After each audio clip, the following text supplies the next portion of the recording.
Well, hi there, my favorite little people. I have another nighttime story, bedtime story for my babies, my big kids, babies and big kids. But just let you know, I have a whole bunch that I hope to get to read to you.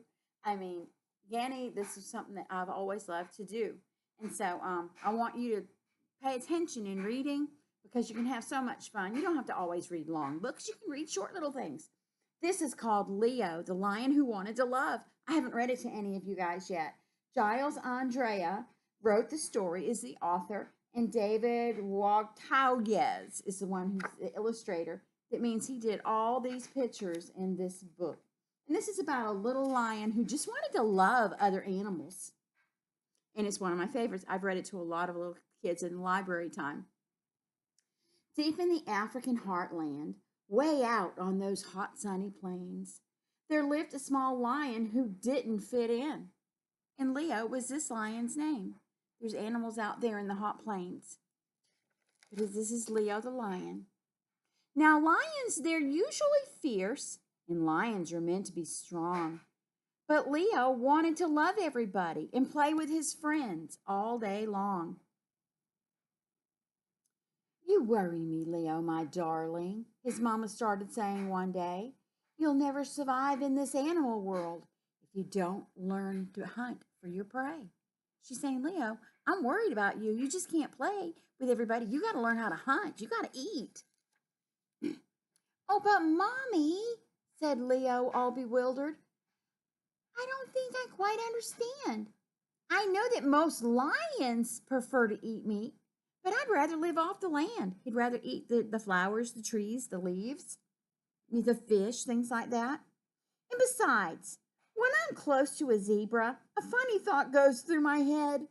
Instead of deciding to bite through his skin, I'd much rather hug him instead. Leo doesn't want to bite a zebra. That could be his friend. Now I have spoken, said Leo's mother sternly. It's up to you now to decide. But if you insist that you're not going to hunt, there's no place for you in our pride. Saying, Leo, if you don't learn how to hunt, we don't have room for you. Well, poor Leo crept off to the jungle, but hoped that with love in his heart, he'd learn how to cope in the animal world, though he didn't quite know where to start. He's like, how am I going to make it? But I don't want to be mean. That evening, while Leo was sleeping, he woke to the thunder of hooves. And when he looked up from his lair, he could see a whole antelope herd on the move. Some leopards were running beside them, surrounded by thick clouds of dust. Leo thought quickly and jumped to his feet. I must help them, he cried. Yes, I must. See, there's leopards and antelope, and they're all running, and Leo doesn't know why, so he wants to help them. Then he caught sight of two injured young'uns who couldn't keep up with the bunch. If he didn't help them try to escape, those leopards were going to eat him for lunch. Where are they? There's two that are hurt. These ones right here. And if Leo didn't help them, leopards were going to eat the antelope just because they were little and hurt. Leo led them away to safety and gave them some food they could eat. He licked their wounds clean till they both became strong, and he nursed them back to their feet. He took care of them, fed them, made sure their sores were taken care of. The antelope babies kissed Leo and told him, We'll never forget that you saved our lives when we thought we were dead. You're the friendliest lion we've met. Look at him licking him. Leo was awfully excited. His face lit up in a smile. It's fun making friends in the jungle, he thought, and then he lay down and slept for a while. Finally got his rest, because remember, he woke up at night. He woke up from all the rumbling and tumbling. From that day on, Leo decided to run to each squeal and each cry. He led little hippos to watering holes, and he taught baby birds how to fly. He was just being a friend to everybody.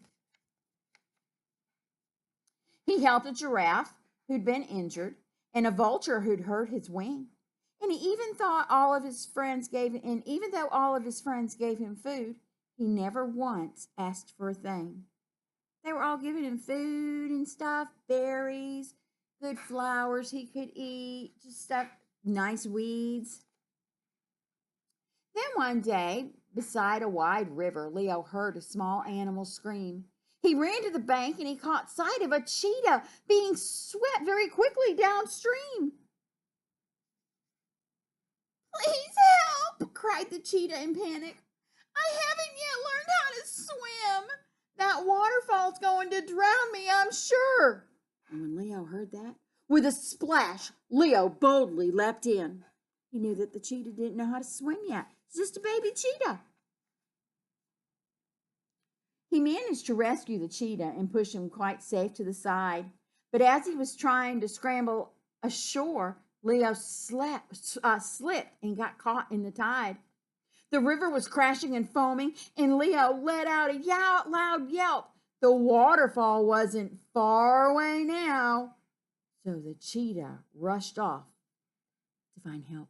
I'm going to leave Leo there. That cheetah was going to let someone know, "He helped me, now we have to help him."